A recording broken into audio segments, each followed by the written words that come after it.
시작하겠습니다. 실강 문제 6회 받으셨죠? 자, 실강 문제 6회 풀어보도록 하겠습니다.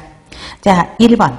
조직 구성원 모두가 함께 공유하는 가치신념, 규범, 전통, 지식이념, 습관, 기술 등을 포함한 총체적이고 종합적인 것을 말하는 것은 무엇에 대한 정의를 설명하고 있는 거죠?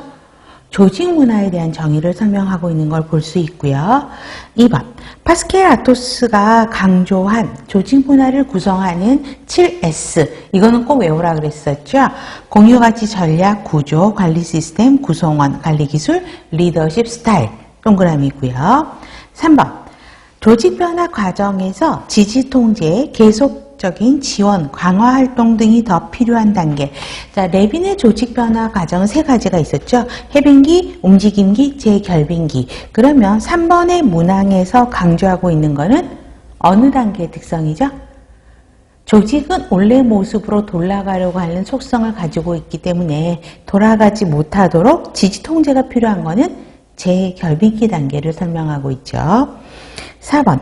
자, 조직 변화 유형의 여러 가지가 있는데 4번 문항에서 설명하고 있는 변화는 상호작용적 변화예요? 주입형 변화예요?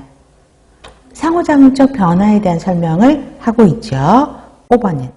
자, 사람들은 자신들의 변화로 인해 어떤 이득을 볼 수 있는지 알고 확신할 수 있을 때 변화한다는 것을 가정해서 직원들에게 변화로 인해서 생기는 개인과 기관의 이득을 눈에 가시적으로 구체적으로 보여줘야 하는 전략은 규범 재교육적 전략이 아닌 경험 합리적인 전략을 이야기하고 있죠. 그래서 X. 그 다음에 6번. 계획적 조직 변화를 위한 전략 중에 권력구조 확인에서 변화를 위한 정책을 결정하고 실행에 영향력 있는 사람의 권력을 이용해서 변화를 유도하는 방법. 자, 권력이란 말에 빠져들어가서 권력 강제적 전략이다 그러면 절대 안 된다 그랬지? 이거 틀린 문항이에요. 그러면 얘는 6번은 어떤 전략을 설명하고 있죠? 정책적 전략을 설명하고 있죠. 그래서 X. 7번. 신속한 변화가 필요하고 변화 주도자의 파워가 클 때 사용할 수 있는 조직 변화의 저항을 관리하는 방법은 강압이죠. 그렇죠? 8번. 새로운 기술 습득이 필요할 때, 그 다음에 변화에 의한 조종 문제로 구성원들이 저항을 할 때 효과적인 관리 방법은 촉진과 지원 전략을 쓰면 되죠. 그래서 8번은 동그라미. 9번. 자, 근거 기반 간호중재 비용 효과성을 교육하고 이를 적용하도록 권장하는 것은 어떤 접근법이죠?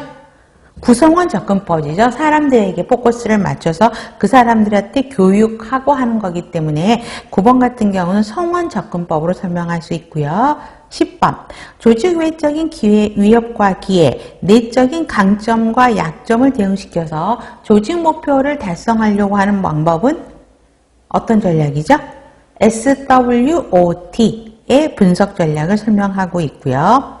11번. SWOT에서는 4가지 전략이 나옵니다. 그런데 WO 전략은 시장의 위협을 회피하기 위해서 강점을 사용하는 전략이기 때문에 뭐죠?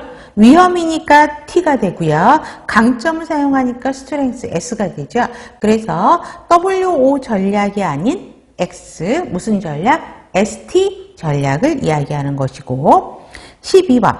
간호인력의 예측, 계획, 모집, 선발, 배치와 관련된 활동은 개발관리가 아닌 확보관리를 설명하고 있죠. X.